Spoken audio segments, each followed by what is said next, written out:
Olá, sejam bem-vindos ao DC News Talks. Hoje a pauta é startups, mas o foco é a mulher investidora anjo e a mulher no desenvolvimento de novos projetos ao mercado em estágio inicial. Quem está comigo é Erika Friedman, ela que é co-founder da Sororité, uma venture capital que nasceu com o objetivo de financiar negócios de mulheres. Erika, muito obrigada pela presença. Obrigada, Bruna. É um prazer estar aqui com vocês hoje. Erika, a Sororité é um fundo de investimento com uma tese clássica de Venture Capital, VC, que investe em startups brasileiras no pré-seed, com diversidade de gênero no time de fundadores. Primeiramente, explica a Sororité pra gente. Então é isso. A gente é um fundo de investimento. A gente tem cotistas, então a gente tem pessoas que investem no fundo, dão dinheiro para nós, com o mandato da gente investir em startups, dentro dessa tese que você acabou de comentar. A gente coloca as moedinhas, né, nessas startups, com o pensamento de que elas vão ganhar valor ao longo da vida delas e depois a gente vai sair desses investimentos e devolver o dinheiro para o cotista num múltiplo super interessante. Então é assim que funciona o fundo. A gente sabe que ao longo do percurso do fundo a gente vai investir em 22 startups.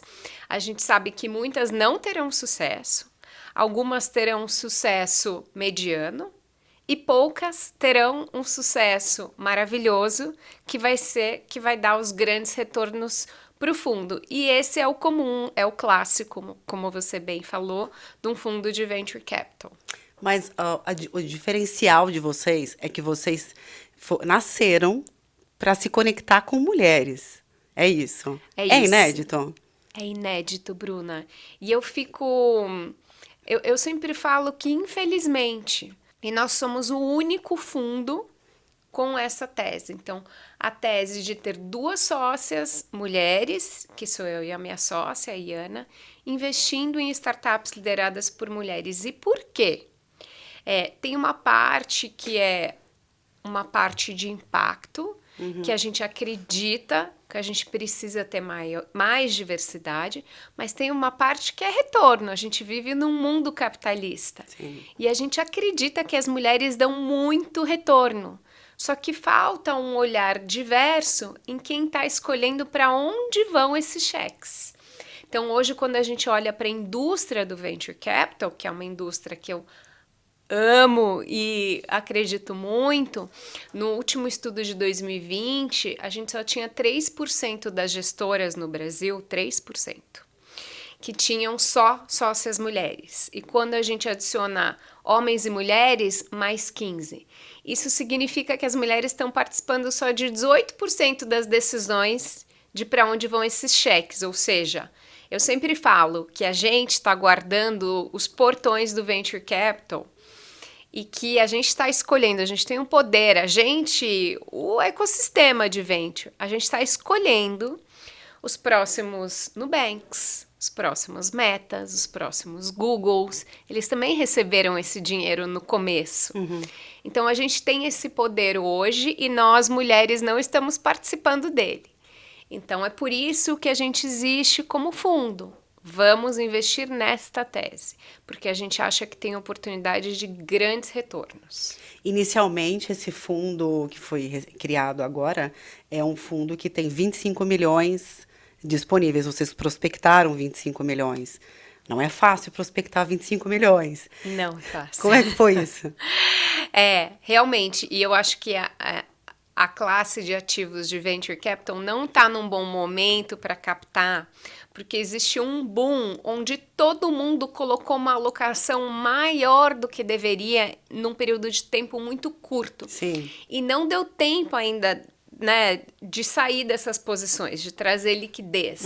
Então tá todo mundo um pouco alocado a mais do que deveria em poucos anos. Então é um momento mais difícil, onde a taxa de juros está alta.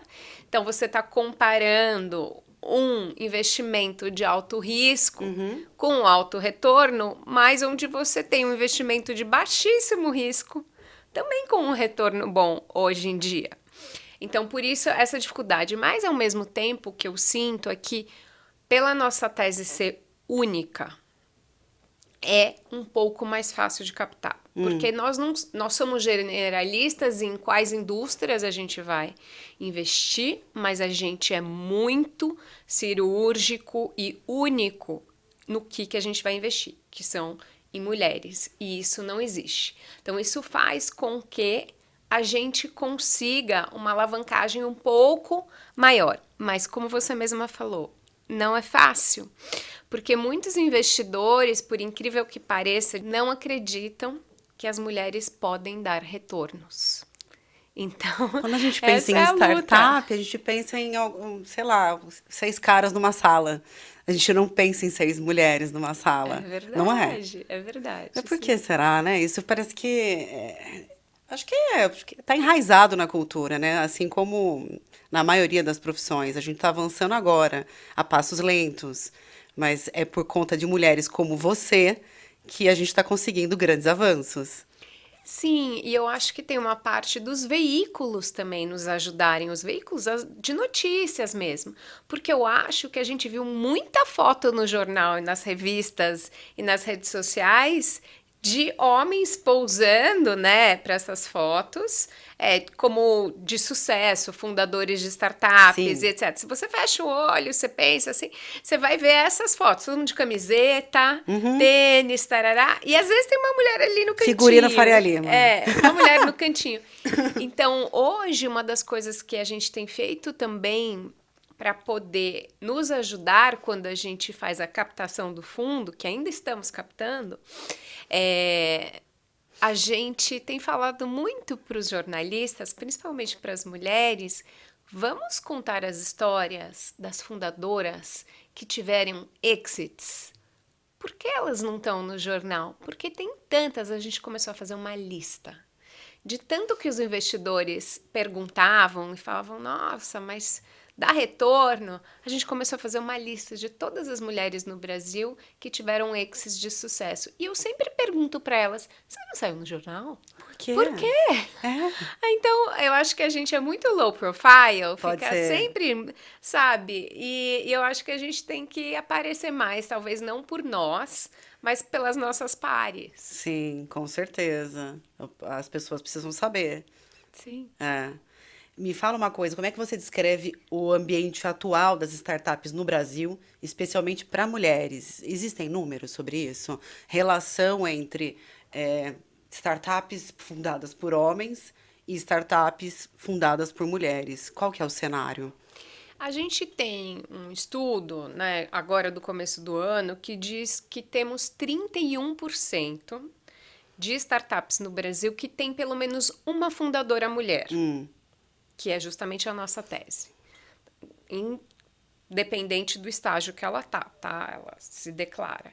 É muito difícil os números ainda, tá? Porque esses números não são precisos, cada um se declara de um jeito, cada um coleta a informação do jeito, então a gente ainda tem uma dificuldade que lá fora não existe essa dificuldade, tá? Então a gente tem 31% na teoria de projetos que estão dentro da nossa tese.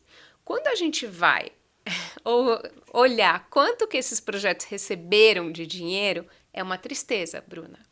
Então, o último relatório que a gente tem, que é de 2020, da Distrito, né, que é uma fonte de dados super confiável, que é de 2020, que foi divulgado em 2021, a gente tem que, naquele ano de 2020, de todas as startups que foram investidas, apenas 2% eram de mulheres fundadoras.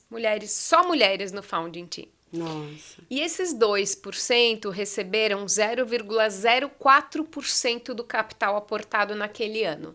Então, não só em número de startups, né, se a gente pensa, temos 31%.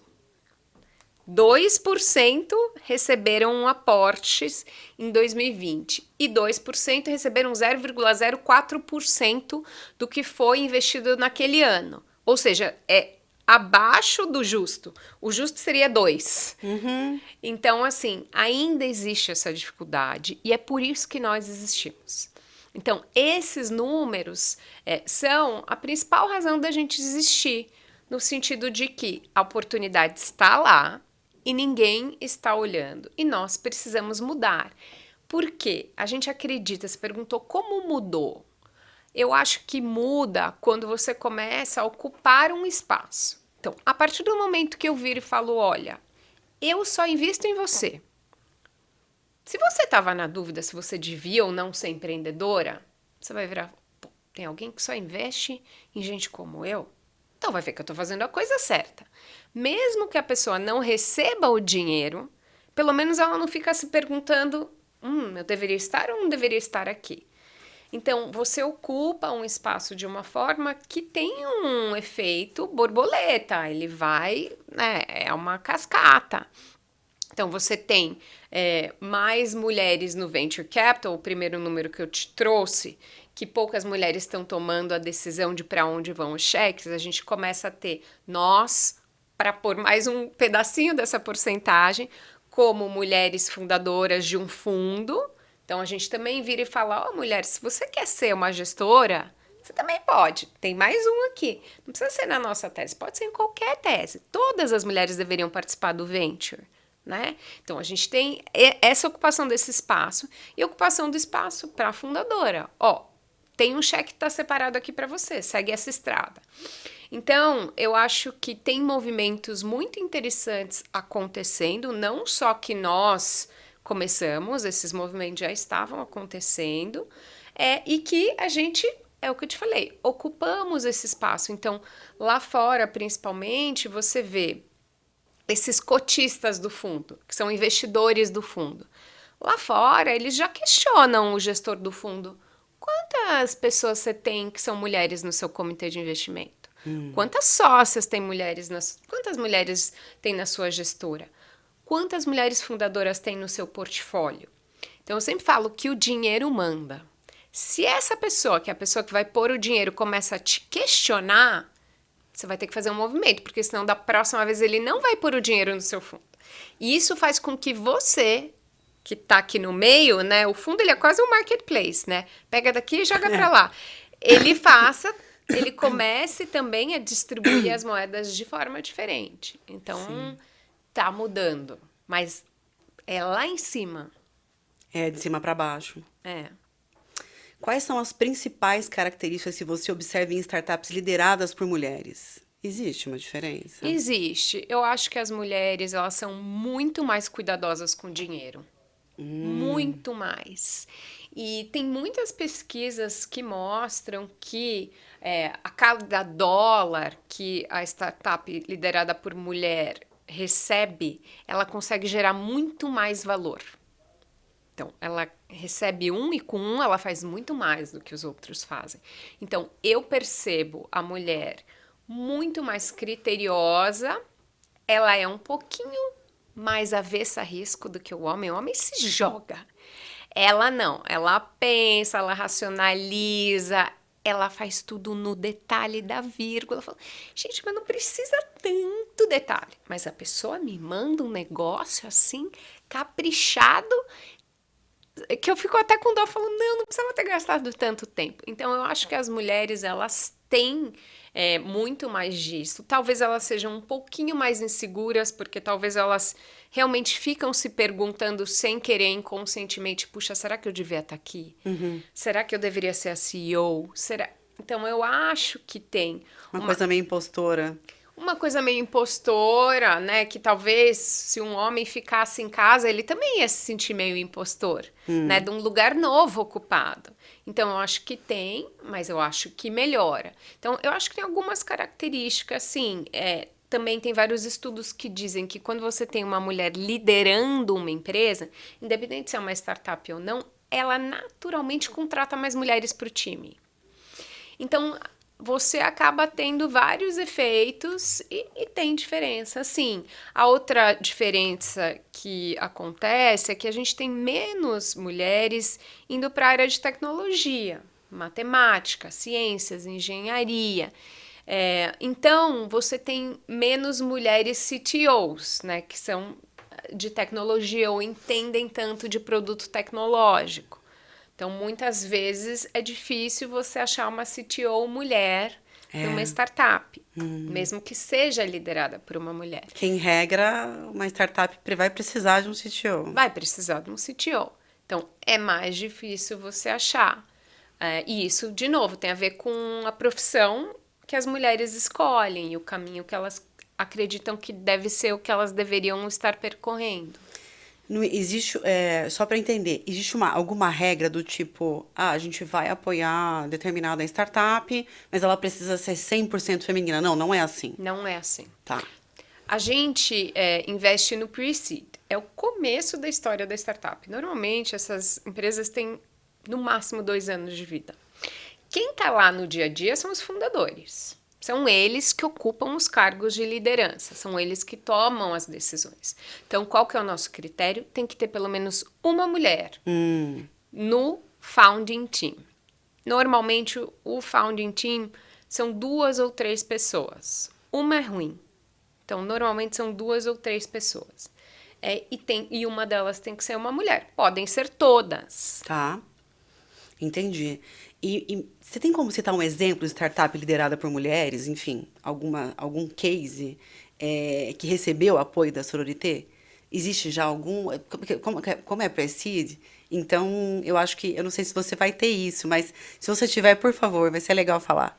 Então, a gente começou com o fundo agora. A gente vai fazer os primeiros investimentos desses 22. Então, a gente ainda não tem nenhum investimento feito por este fundo. Mas nós temos investimentos feitos por mim, na pessoa física. Eu sou investidora anjo, então eu já fiz 17 investimentos.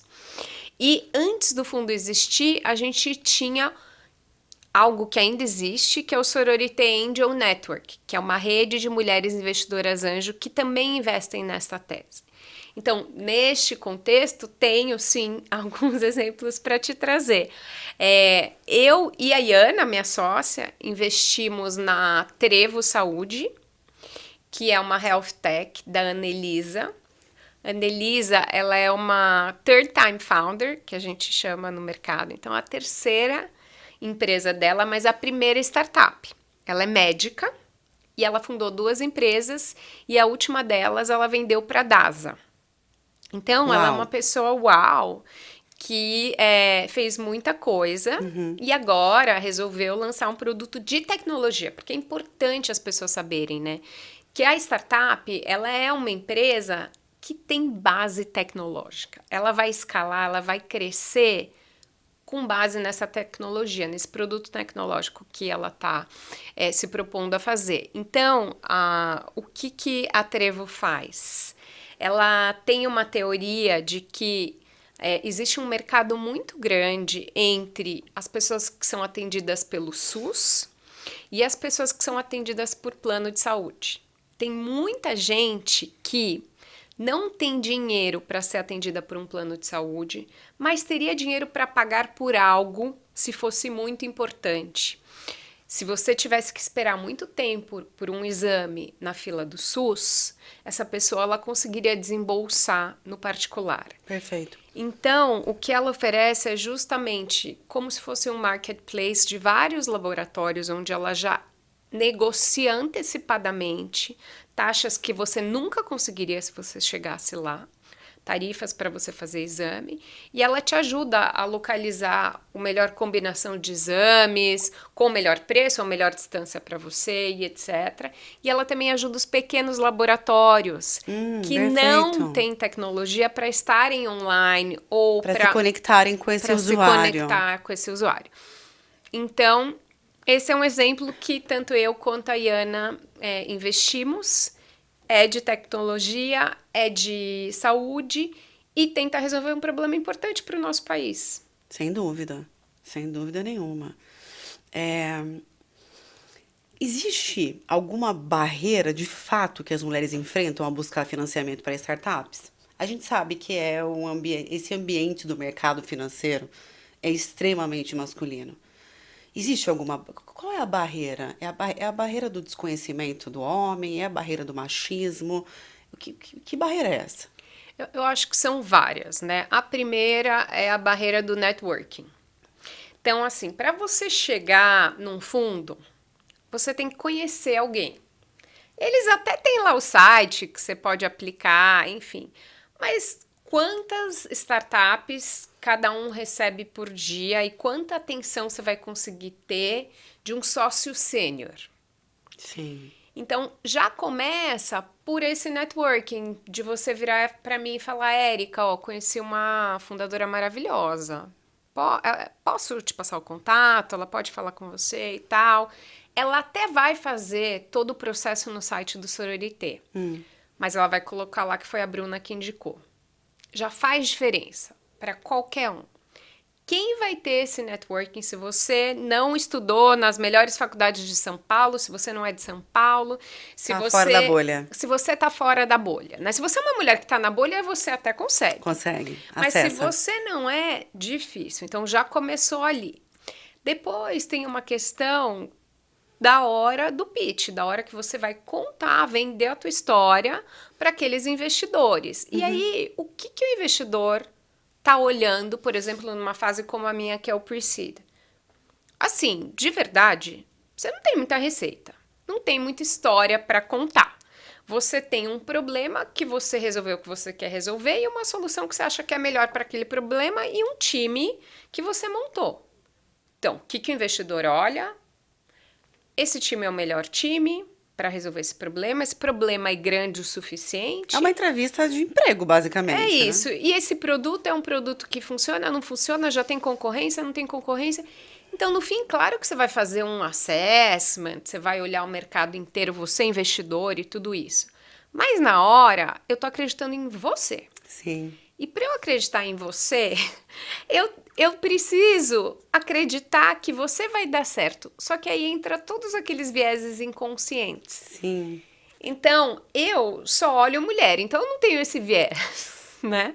Agora, os homens que olham homens e mulheres, pode ser que tenham. Podem ser que pensem, puxa, será que... Tem perguntas que essas fundadoras recebem que são totalmente fora de lugar. Você tem filhos? Qual a relevância? O que seu marido faz? Qual a relevância? Então, assim, elas acabam recebendo Complicado. perguntas que não tem nada a ver com a capacidade delas de realmente fazer o que elas estão se propondo. Sim. E aí que entra mais uma das barreiras, que eu acho que são as duas principais para o começo. Depois, quando ela passa, ela pegou o primeiro funding, primeiro fundo e tal, eu acho que vai melhor. Sim. Mas essa barreira inicial é complexa. É difícil? Mas vocês estão aí para resolver essa dor delas. Exatamente. É justamente exatamente. esse o objetivo, Com né? certeza. Esse é Que o objetivo. dicas você daria para empreendedores, para empreendedoras ou empreendedores no geral, ao estruturar seus pitches para os investidores? Existe alguma dica? Existe. Eu acho que esse mercado, ele é já bem formatado. Então, já o pitch, ele é sempre igual no sentido de quais informações devem estar dentro dele. Tem um padrão. Tem um padrão. Então, acho que não tem que inventar nada. Eu sempre digo que o pitch ele tem que ser democrático. Então, mesmo que seja um assunto super difícil, que eu nunca vi antes, eu como investidora, o fundador ou a fundadora deveria fazer de uma forma que qualquer pessoa entenda. Tem que trazer para o básico para você encantar quem está lá do outro lado e depois a pessoa querer saber mais. Porque o primeiro contato, o investidor não vai decidir se ele vai investir ou não em você. Ele vai decidir se ele vai investir mais tempo em você. O tempo é o dinheiro dele. É isso. Então, se logo no começo já ficou complicado, não gostou, tarará, já saiu. Então, acho que tem que ser um pitch democrático e tem que ser dentro dos formatos que a gente está acostumado. Eu acho muito importante, empreendedor ou empreendedora, entender a linguagem do Venture Capital. Tem uma nomenclatura inteira que precisa ser aprendida, porque eu, como investidora, espero que a pessoa fez a lição de casa. E eu acho que a oratória é uma coisa que conta também, né? Sim. A pessoa precisa saber se vender. Também, mas assim, é muito ruim a pessoa vir e não entender os termos, ou não colocar os Sim. termos. Não, vai ficar parecendo que a pessoa está totalmente por fora do mercado. É isso. Então, se ela quer aquele dinheiro, ela precisa entender o que é aquele dinheiro, né? Quais são as regras daquele dinheiro e falar a língua daquele dinheiro. Com certeza. Quais estratégias você recomenda para startups que buscam escalar rapidamente? Existe escalar rapidamente? Ou é mito isso? Eu acho que não. Eu acho que assim, o importante é fazer um bom trabalho no começo para você achar o produto certo para o mercado que você está desenvolvendo. No valor certo, que o cliente realmente acha que ele não possa viver sem o seu produto. E você chegue nos canais de aquisição com o menor custo possível, né? Então, no passado, a gente já teve momentos onde se pagava absurdo para você adquirir um cliente e depois você nem tinha retorno, porque você pagou tanto para trazer aquela pessoa para você que ia demorar um tempão para aquilo lá começar a valer a pena. Então, eu acho que você tem que ter canais de aquisição que são eficientes e não custosos. E você tem que achar o tal do product market fit, que é você realmente assim. O que a gente viu no passado era algumas startups gastando muito dinheiro antes de achar o produto certo para o mercado certo. Né? Acho que hoje isso acontece muito menos, porque as fases do venture capital estão sendo mais bem cumpridas. Então, o começo você pega pouco dinheiro para você testar se esse copo tem que ser de vidro, se ele tem que ser esse formato. Não foi, beleza, vamos para o próximo copo. Você gastou pouquinho, você já viu que não deu, vai para o próximo, vai para o próximo. Em cada tentativa você gasta pouquinho, até você achar o copo certo, no mercado certo, no preço certo, aí você gasta. Então, o que estava acontecendo é que estava se gastando muito antes de você achar a coisa certa. E aí o negócio, enfim, não evolui e o dinheiro também não volta, quer dizer... Exato. Aí acabou o Fica dinheiro e você não aposta pela achou aposta. o copo certo.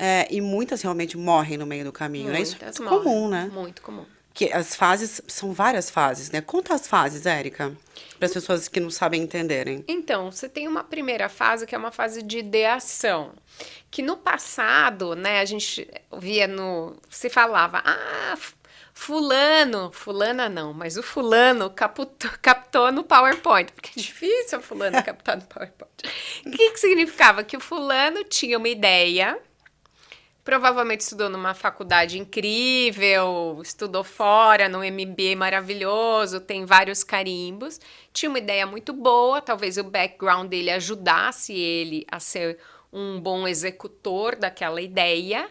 E aí ele captou, mas normalmente não se capta quase nada no PowerPoint. Então você tem essa parte que é a ideação. Tive uma ideia, beleza, então vamos lá pedir dinheiro para o meu pai, minha mãe, meus amigos, meu ex-chefe, parará, que são os family friends and fools. Você pede esse dinheiro só para aquele povo que te ama. E aí você pega que não vai ligar se dinheirinho. você perdeu o dinheiro dele. Até vai, mas acredita que não vai. E aí esse time começa a construir a tese, começa a desenvolver o pensamento estratégico, quanto vai custar desenvolver esse produto. Começa um pequeno desenvolvimento ali, né? Então, você está numa fase de ideação. Depois que você entendeu exatamente o que você vai fazer, você pega mais um dinheiro para você começar a montar o produto. Então, você tá lá no pre-seed, você começa a montar esse produto, você já tá testando com alguns clientes, mas são poucos clientes. O cliente está quase te fazendo um favor, né, de testar o teu copo e tal, te dar feedback, você vai ajustando, tarará, tarará. E aí, depois você vai pedir dinheiro de novo no seed, que aí sim, você já achou, você já tá começando a escalar. E aí você vai começar a aumentar muito a sua receita, começa a crescer muito o time, depois vai para o Series A, Series B, Series C e todo o abecedário possível, até ou antes disso alguém te compra, ou você vai embora ali para fazer que nem o Nubank, um IPO ou uma XP, enfim. Entendi. E quais são os erros que você observa que são mais comuns entre as startups que tentam escalar os seus negócios? Quer dizer, o cara foi lá, passou por todas as etapas, começou a escalar e se perdeu. Eu acho que tem time, então não necessariamente o time que fez a primeira jornada é o melhor time para na hora que a startup começa a escalar. Então, talvez, e muitas vezes os fundos influenciam também para mudar o time, trocar, colocar uma outra pessoa de vendas, ou enfim. Então, às vezes você pode ter um time que não é o melhor time para aquela fase. Você pode errar ali para achar o canal certo. Depende muito, depende do produto. Às vezes você quer muito um cliente muito grande, e aí tem ciclos de venda muito longos, né? As grandes corporações demoram. Você acaba customizando muito o teu produto para poder atrair um determinado cliente, aí você acaba gastando muito para isso acontecer, e não necessariamente esse cliente vai te retornar tudo que você colocou ali. Tem muitos erros. Tá. E quais são as tendências que você acredita que moldarão o futuro das startups nos próximos anos? Bom, tecnologia, inteligência artificial, mas assim, o quê? Como é que você avalia isso? Eu acho que assim, a inteligência artificial, ela tá permeando tudo agora. Então, assim, é tudo, né? Qualquer produto você consegue melhorar a performance através da inteligência artificial e do jeito que está sendo oferecido hoje, que é democrático. Você pluga e você consegue fazer alguma coisa lá. Então, eu acho que essa daí é uma tendência. Eu não vejo o Brasil como desenvolvedor da inteligência artificial, mas sim aplicando a inteligência artificial nos seus produtos, nas suas tecnologias, de novo, para aumentar e melhorar a performance de produtos tecnológicos. Então, eu acho que isso vai acontecer. A gente teve, eu acho que a gente ainda tem muita coisa de fintech. Então, é um setor ainda que ainda tem muita coisa para acontecer, né? A gente teve os bancos, agora a gente tem toda a parte de crédito. Então, tem muita coisa ainda para acontecer. Eu acredito nesse segmento, como um segmento que continua crescendo. A gente vê PropTech também crescendo muito, tem muita ineficiência na parte imobiliária, de documentação, toda essa parte de documentação, de cartório, de análise de documentos também. A gente tem visto uma movimentação que com AI você consegue melhorar muitos processos. Então, essa é uma outra tendência. Tem uma parte de cybersecurity que também está crescendo muito, muitas fraudes. Então, como é que você resolve esse problema aqui no Brasil, que a gente acabou ficando super digitalizado, mas a gente continua com o crime que sempre houve aqui. Então, agora, como é que a gente resolve o problema das fraudes? Então, tem muita coisa, tem muita ineficiência, muita coisa para ser resolvida. Como é que você avalia o Brasil em relação à situação de investimentos em startups, etc., em países não emergentes, como os Estados Unidos, por exemplo? Não tem comparação. Não tem comparação. Assim, o valor que vai para essa indústria nos Estados Unidos. Primeiro que assim, os Estados Unidos é o berço do venture capital. A indústria começou ali. Então, você vai para lá e você consegue falar com uma pessoa que trabalha nessa indústria há 35 anos. Não existe ninguém que trabalha no Brasil há 35 anos em venture capital. Essa pessoa não existe, porque essa indústria não existia. Então, claro que ali, como classe de ativo, como possibilidade de alocação, entendimento da classe de ativos, número de exits de sucesso, tudo isso é muito maior. E isso faz com que a indústria seja maior. Então, tem muito mais fundos, cada fundo gerencia muito mais dinheiro. Você tem os fundos específicos, aqui no Brasil você tem poucos, a maioria dos fundos são generalistas, eles se concentram em uma das fases que a gente falou, mas eles investem em quase todas as indústrias. Então, lá não, você tem o venture que investe, sabe assim, no copo de vidro tamanho M. Então, por quê? Porque tem muito mais dinheiro e eles precisam... Como que eu vou ser diferente aqui, né? Qual vai ser meu diferencial? Eu vou ter essa expertise. Aqui no Brasil não tem, a gente não tem nem tanta concorrência entre os fundos. Eu ia até entrar nisso para você explicar qual a diferença entre VC e Private Equity, porque as pessoas, enfim, claro que quem é do mercado sabe, mas explica para a gente qual é a diferença e por que que um investimento X está alocado num e o outro investimento está alocado no outro. Na teoria, assim, quando você vai falar na academia, os dois estão dentro de private equity no sentido de que você está comprando uma posição numa empresa privada e não pública. Sim. Mas cada um, na verdade são duas coisas diferentes. Então, no private equity, você compra sim uma posição ou até a empresa inteira, né?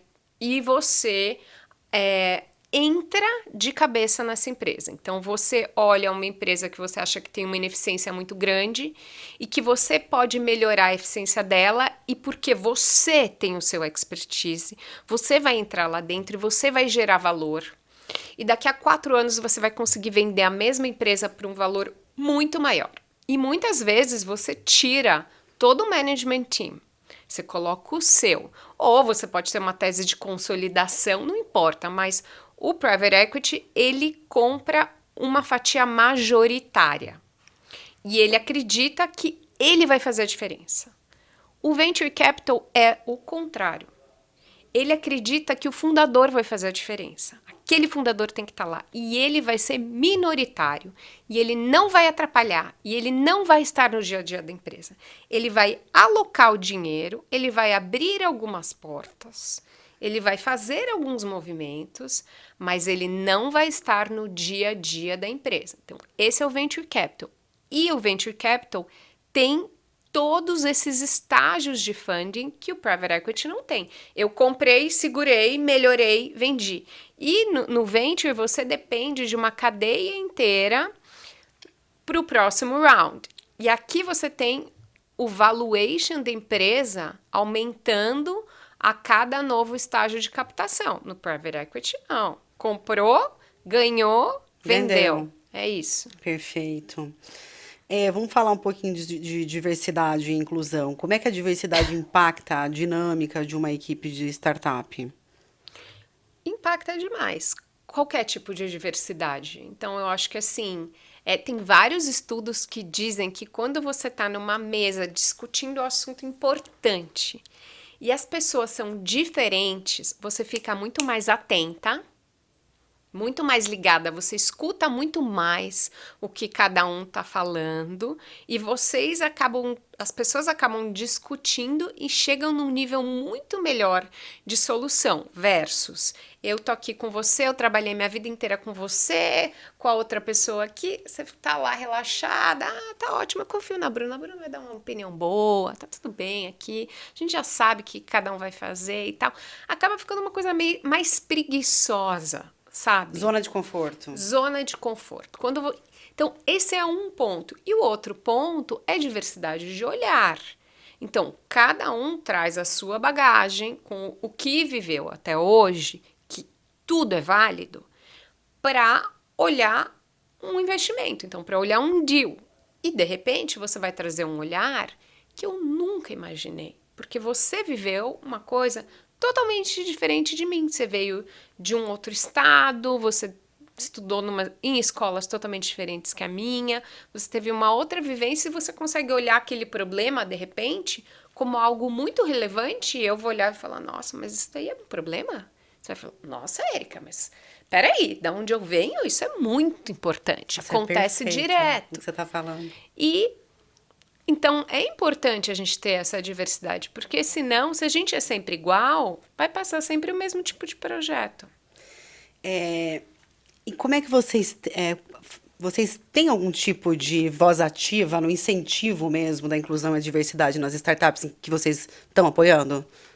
Então, a gente tem esse critério, que é um critério que a gente acha que ele já resolve uma parte importante. Ter uma mulher né, no founding team. Muitas vezes ela é CEO. Tá. Muitas vezes. E aí a gente acha que isso cascateia. A gente mede quantos funcionários tem, quando a gente investiu, quantos são mulheres, etc e tal, para a gente reportar. Mas a gente acredita que, se a gente for ver versus o que os outros estão fazendo que não investem em mulheres, o nosso vai ter muito mais diversidade. Sim. Networking e colaboração. Como é que você vê a importância do networking no ecossistema de startups? Não, é super importante. Eu acho que assim, a jornada do founder é muito dura. É muito dura no sentido de horas trabalhadas, mas também na responsabilidade que é colocada em cima daquela pessoa. E eu acho que é importante essa troca entre fundadores. Mas o que acontece é que eu acho que a mulher não acha um lugar confortável para ela fazer essa troca. E esse é um papel que a gente também se presta. Então, a gente faz eventos para ecossistema. Então, a gente chama as mulheres para fazerem networking. Todas as mulheres, fundadoras, advogadas, investidoras, trazendo um lugar onde ela sinta que não há segundas intenções. Que quem tá lá para conversar sobre negócio e a gente sempre estimula. Gente, vamos conhecer uma pessoa nova, vamos pedir favor, vamos dar favor para essas pessoas. Já se troca. E vamos trocar aqui. Todos os eventos de inovação, que tem vários ao longo do ano, você imagina, você vai viajar sozinha. Você chega no hotel. Aí, durante o dia, você tá lá entretida, mesmo que você foi sozinha, você encontra uma pessoa, você encontra outra, você senta do lado. E à noite? Você perde a oportunidade de fazer o networking porque você não quer chegar sozinha num evento. Com 95% da mesa de homens. Exato. Então, na maioria desses eventos, a gente organiza um happy hour para as mulheres. Que sensacional. Então, você senta do lado de alguém, você conversa e, de repente, você gera um negócio novo para você. E para ela, para outra pessoa. Perfeito. O que levou você a se envolver no mundo das startups, Érica?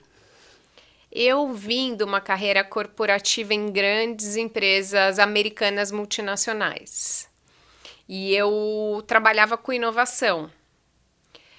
Mas, olhando para trás, eu vejo que não era uma inovação disruptiva, era sempre uma inovação marginal, por mais que de dentro a gente achasse disruptiva. Eu acho que essas empresas grandes, elas são muito travadas. Então, em determinado momento, você se sente cansada, parece uma tartaruga lutando, né? E aí, quando eu me deparei com esse outro mundo das startups, eu vi um mundo que andava muito mais rápido, que tinha muito mais impacto, numa indústria que transforma. Então, o Venture Capital transforma. Imagina o quanto que o Nubank transformou a indústria brasileira. Então, por causa de uma empresa. Então, cada uma delas resolve problemas importantes para o nosso país, para a nossa sociedade. E você consegue ganhar dinheiro com propósito. Então, você escolhe startups que resolvam problemas que você acha relevantes voltando dinheiro para você. Então, isso é incrível. E aí, por isso que eu falei do poder. A gente tem esse poder de escolher. E por isso que a gente sempre fala, mulheres, vamos dar os cheques. Vamos ser investidoras anjo de outras mulheres. Vamos investir em fundos de venture capital. Porque a gente também não investe. A gente também não toma a nossa decisão de dinheiro. Eu falo, a mulher, ela... Né, uma investidora anjo, que é uma mulher que provavelmente teve uma carreira de sucesso, que tem recursos, ela às vezes vai gastar dinheiro numa bolsa, Verdade. sem pedir opinião de ninguém, mas para investir numa startup, o mesmo valor, ela vai consultar o irmão, o pai, o marido, ela não tem essa segurança. E a bolsa acabou, tá? Nunca mais volta esse dinheiro. O dinheiro do investimento pode voltar para ela. Então, eu acho que ainda tem muito desse lugar da mulher de decisão de investimento financeira que a gente precisa ocupar. Muito bom, Érica. Que lições valiosas você aprendeu aí durante a sua jornada como cofundadora da Sororité? Tem algum balanço para fazer? Eu acho que muita empatia, Bruna. Porque todo dia essas pessoas, elas estão colocando o sonho delas à prova. Então, a pessoa, ela pensou, ela largou o emprego dela, ela colocou dinheiro por trás daquilo, num projeto que ela realmente acredita. Então, a gente tem que ter muita empatia, mesmo no não. A quantidade de fundadora que já chorou comigo, você não tem ideia.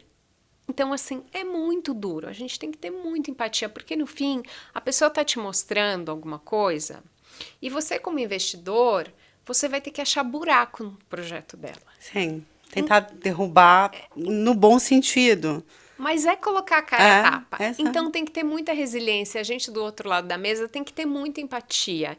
E eu sempre falo, a gente fala um não destruindo, construindo. Eu tenho que dar um não para essa pessoa, mas um não que ela não desista.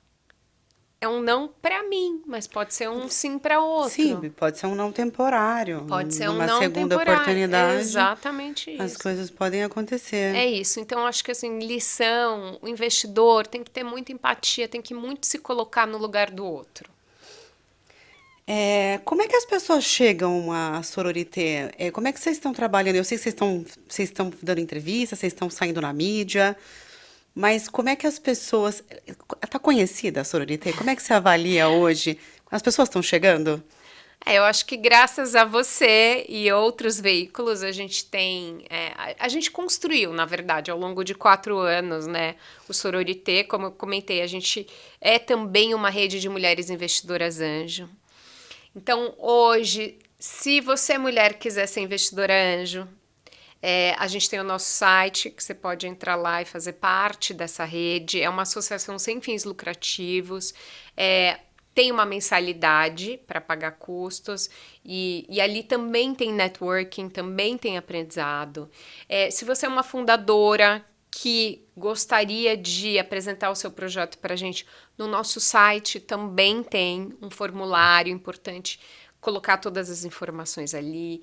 E se você é uma pessoa, homem ou mulher, que gostaria de investir no fundo, ser cotista, também tem lá no nosso fundo. Então temos para todos os gostos. Legal. Que mensagem você gostaria de passar para mulheres que desejam empreender no Brasil? Eu acho que qualquer tipo de empreendedor, né? Não precisa ser de tecnologia, eu acho que qualquer empreendedor. Muita resiliência, muito lápis e papel, fazer conta, pedir ajuda. Às vezes a parte financeira pode parecer complexa, não é. Não é. É conta de mais, menos vezes e dividir. Então, assim, não se assuste com palavras, aprenda e peça ajuda. Perfeito. Como é que você vê o futuro do empreendedorismo feminino no Brasil? Fazendo um retrospecto, acho que a gente avança, né? Avança, eu sou otimista, porque você nunca pode ser um investidor se você não for otimista. Você tem que ser otimista, você tem que olhar para frente e falar, nossa, isso aqui vai dar muito certo, assim como o empreendedor é muito otimista. Então, eu vejo como otimismo. Eu acho que a gente está num bom momento, eu acho que esse assunto, ele cada vez é mais falado, cada vez, por isso que eu falo assim, como assim não tem um outro fundo que faça isso no Brasil? Porque fora tem. Vários. Então, eu acho que assim... E as pessoas falam, nossa, não tem mais ninguém que está fazendo? Não, não tem. Com surpresa, não sei... Meu Deus, uau! Exato. Então, assim, eu acho que está melhorando, eu acho que o prognóstico é positivo para nós, mulheres, para as nossas filhas poderem ser o que elas quiserem ser, para elas não se perguntarem se, será que essa profissão é para mim? Será que eu deveria ser CEO? Será que eu deveria ser empreendedora? Não. Né? A partir do momento que você vê mais mulheres ocupando esses cargos, menos elas vão se perguntar se elas deveriam ou não estar. Perfeito. Planos futuros da sororité, dá para adiantar alguma coisa? Dá, com certeza. A gente quer fazer alguns investimentos ainda esse ano. Então, como eu falei, a gente vai investir em 22, a gente quer fazer alguns investimentos esse ano. E aí e assim vamos nos próximos 4 anos. E depois queremos fazer mais um fundo, Sororité Fund 2.